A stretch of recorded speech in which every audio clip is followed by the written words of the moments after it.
खतरा मंडरा था कश्मीर में इस फ्लड थ्रेट के चलते, वो अब पूरी तरह से टल चुका है। ऐसे साउथ कश्मीर ने इस सिचुएशन को हैंडल किया है, खुदा ना खास्ता आगे भी, क्योंकि अगले 15-20 दिन बड़े इंपॉर्टेंट रहेंगे हमारे लिए। जो वाटर लेवल्स हैं वो रिसीड कर चुके हैं और इस समय पे किसी प्रकार की किसी पैनिक की जरूरत नहीं। बाढ़ और बढ़ते जलस्तर की मार में कश्मीर के लोगों ने साहस दिखाया है। जलस्तर की स्थिति में अब सुधार हो रहा है, खतरे का निशान कम हो रहा है, मगर अभी सतर्कता जारी रहनी चाहिए क्योंकि मानसून अभी खत्म नहीं हुआ है। ऐसा कहना है कश्मीर संभागीय आयुक्त अंशुल गर्ग का, जिन्होंने आज प्रेस वार्ता कर कश्मीर के मौजूदा हालातों के बारे में जानकारी दी। उन्होंने बताया कि संगम और राममुंशीबाग में जलस्तर कम होना शुरू हो गया। गर्ग ने कहा, सेना, पुलिस, एसडीआरएफ और नागरिक प्रशासन सहित हमारी टीमें 24 घंटे जमीनी स्तर पर काम कर रही हैं। 150 से ज्यादा संवेदनशील जगहों पर कड़ी निगरानी रखी जा रही है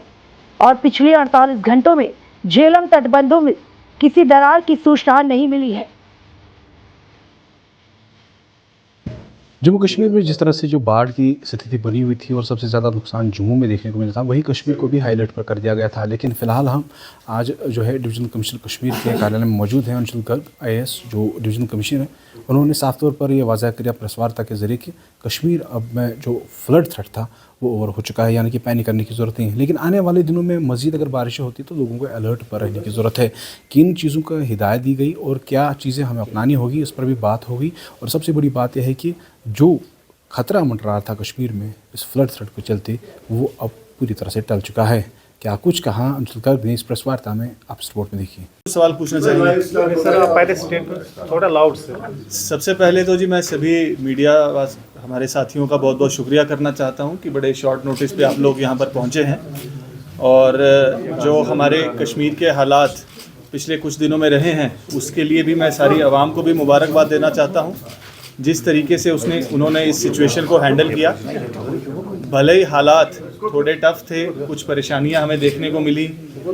झेलम के लेवल्स कुछ ऐसे अलार्मिंग लेवल्स तक बढ़ चुके थे, चाहे वो संगम हो चाहे राममुंशीबाग हो, जिसे हमारी सारी टीम्स मॉनिटर कर रही थी, DCs मॉनिटर कर रहे थे,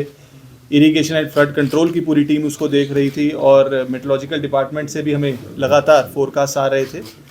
लेकिन जो बीते कुछ दिनों में हमने समस्या को देखा तो और आवाम ने उसका बड़ी डट करके सामना किया है और आगे भी हमें इसी तरीके से अलर्ट रहने की ज़रूरत है।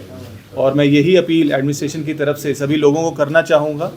जैसे साउथ कश्मीर ने इस सिचुएशन को हैंडल किया है, खुदा ना खास्ता आगे भी, क्योंकि अगले 15-20 दिन बड़े इंपॉर्टेंट रहेंगे हमारे लिए। हमारे वेदर फोरकास्ट लगातार आते रहेंगे, सभी ग्रुप्स के ज़रिए आपके साथ शेयर भी होते हैं, लोगों तक भी पहुँचते हैं, पर कई बार हम उसके ऊपर नज़रअंदाजी उसके कर देते हैं और बड़े ध्यान से उसको नहीं देखते हैं। तो जो हमारी वेदर एडवाइजरीज़ हैं, जो अलर्ट्स हैं, उन सभी को हमें देखने की बहुत ज़रूरत है और उनको फॉलो करने की ज़रूरत है। जितनी भी हमारी ट्रिब्यूटरीज़ हैं झेलम की, सिर्फ झेलम ही नहीं बल्कि चाहे कुलगाम के हायर साइड पे विश्व नाला है या पहलगाम की तरफ लिदर है या उसकी हायर जो ट्रिब्यूटरीज़ हैं, उन सभी पे भी वॉच रखने की ज़रूरत है। और जो भी रिवर बैंक स्ट्रीम्स के आसपास लोग रहते हैं उन्हें बहुत सतर्क रहने की ज़रूरत है, बहुत सावधान रहने की ज़रूरत है। और अगले आने वाले दिनों में भी हमारी district disaster management teams ground पर रहेंगी, जिसके अंदर मजिस्ट्रेट साहिबान होंगे, पुलिस के ऑफिसरान होंगे, SDRF की टीम होगी और इरिगेशन एंड फ्लड कंट्रोल की टीम तो होगी ही। तो ये भी जो इंटर डिपार्टमेंटल हमारी टीम्स कॉन्स्टिट्यूट हुई हैं, ये 24 घंटे राउंड द क्लॉक काम करती रहेंगी। और हमारे इसी तरीके से जो डिस्ट्रिक्ट के इमरजेंसी कंट्रोल रूम नंबर्स हैं या UT लेवल जो इमरजेंसी ऑपरेशन सेंटर जो हरिनिवास श्रीनगर से काम करता है, उनके नंबर्स भी सभी को वाइड स्प्रेड सर्कुलेट कर दिए गए हैं। और मैं आपसे भी अपील ये करूँगा कि सभी जगह पे, सभी इलाकों में, सभी गाँवों में, दूर दराज के इलाकों में भी लोगों तक ये नंबर्स पहुँचें, ताकि उनको कभी किसी तरीके की ज़रूरत हो, कुछ मुश्किलात हो, तो वो हमें रीच आउट कर सके, ताकि हम भी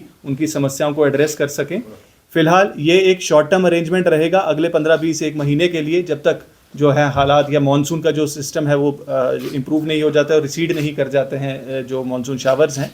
लेकिन उसके बाद मीडियम और लॉन्ग टर्म के लिए भी मैं इनवाइट करूंगा सजेशन सभी लोगों से कि किस तरीके से आगे आने वाले सालों में हमें बेहतर प्रिपेयर्ड रहना है इस तरीके की किसी भी वजूहात के लिए, इस तरीके की किसी इवेंचुअलिटी के लिए, और किस तरीके के डेवलपमेंटल इनिशिएटिव्स या कोई रेगुलेटरी नॉर्म्स जिनको हमें फॉलो करने की ज़रूरत है, अगर कहीं कोई नज़रअंदाजी हुई है उसके ऊपर हम कैसे काम कर सकते हैं और कैसे लॉन्ग टर्म मेजर्स लिए जा सकते हैं। और इसके लिए ऊपर से भी डायरेक्शंस यही हैं कि हम लॉन्ग टर्म सॉल्यूशंस के ऊपर भी साथ साथ काम करते रहें। बहरहाल अभी के लिए जो है हालात बिल्कुल नॉर्मल हैं। वाटर लेवल्स राममुंशी बाग में भी रिसीड कर गए हैं और संगम का भी जो लेवल्स हैं वो काफ़ी कम हो गए हैं। और आगे आने वाले 1-2 दिनों में भी जो वेदर एडवाइजरी है वो यही है कि हालात इसी तरीके से रहेंगे। पर आगे अगर कुछ भी इस तरीके की बारिश की प्रिडिक्शंस आती हैं तो हमारी टीम्स फिर से राउंड द क्लॉक उसी तरीके से काम करेंगी। और लोगों का जो हमें पहले साथ मिलता रहा है, मैं उम्मीद करूंगा कि उसी तरीके की कोऑपरेशन हमें लोगों से आगे भी मिलती रहेगी।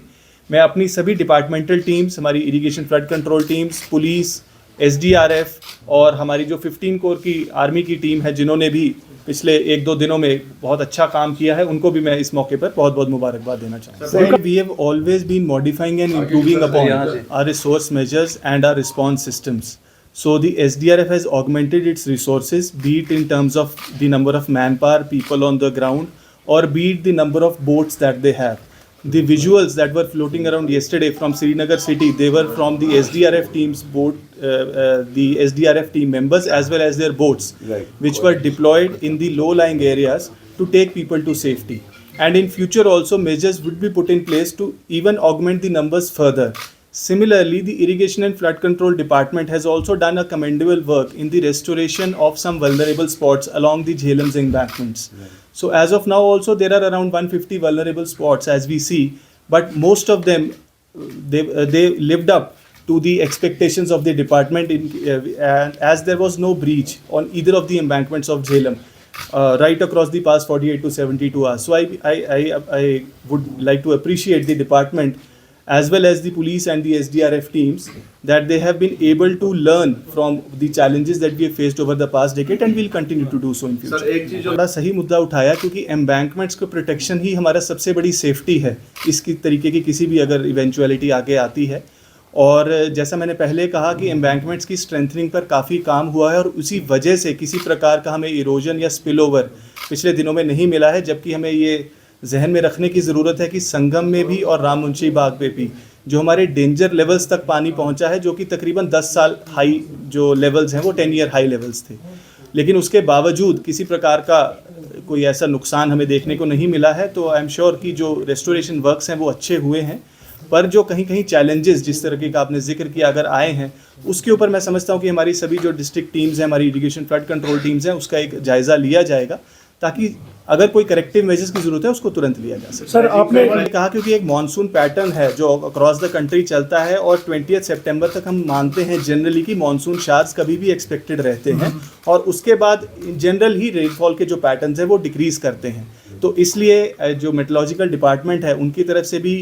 5 सितंबर तक कोई भी ऐसा हैवी शावर पैटर्न नहीं कहा गया है, मेनली ड्राई वेदर उन्होंने कहा है। हाउएवर इन मीनवाइल बीच बीच में भी कहीं रेनफॉल्स कभी किसी को भी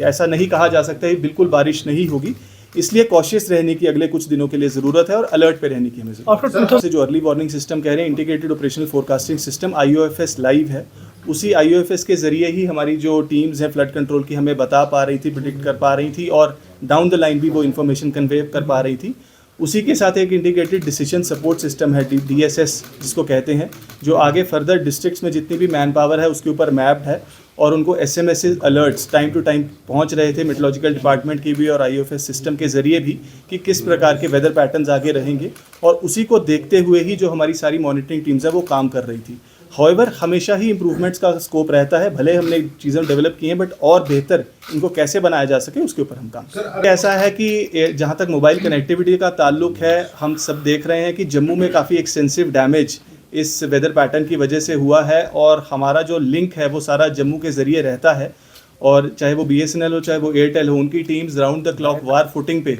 कल से परसों से काम कर रही है मैं कहूँगा। और ऑनरेबल LG साहब ने भी, ऑनरेबल CM ने भी, दोनों ने रिव्यूज़ इस चीज़ का लिया है और अभी भी जो अभी मेरी बात जो हुई है BSNL इंचार्ज से भी और एयरटेल की टीम से भी, अभी भी रेस्टोरेशन काम चल रहा है और हमें उम्मीद है कि अगले कुछ घंटों में जो है रेस्टोरेशन ऐसा है। ऑनरेबल मिनिस्टर ने आज के लिए जो डिसीजन लिया था, तो मैं समझता हूँ कि she will be in a better position कि वो इस सवाल का जवाब दे सकें। मैं सिर्फ सिचुएशन के बारे में बता सकता हूँ कि जो है जो वाटर लेवल्स हैं वो रिसीड कर चुके हैं और इस समय पे किसी प्रकार की किसी पैनिक की कोई ज़रूरत नहीं है कि एक्सपर्ट्स मान रहे हैं कि वाटर बॉडी देखिए ऐसी है, ये जो एक्सपर्ट बेस्ड चीज़ें हैं, ये एक्सपर्ट ओपिनियंस पे हमें वक्त लगेगा, तो अभी ऐसा कोई नीजर रिएक्शन हमारी तरफ से नहीं है। हाँ ज़रूर लॉन्ग टर्म पे इसको ज़रूर रिव्यू किया जाएगा और हम ज़रूर आपके पास वापस आएंगे कि क्या आगे करने की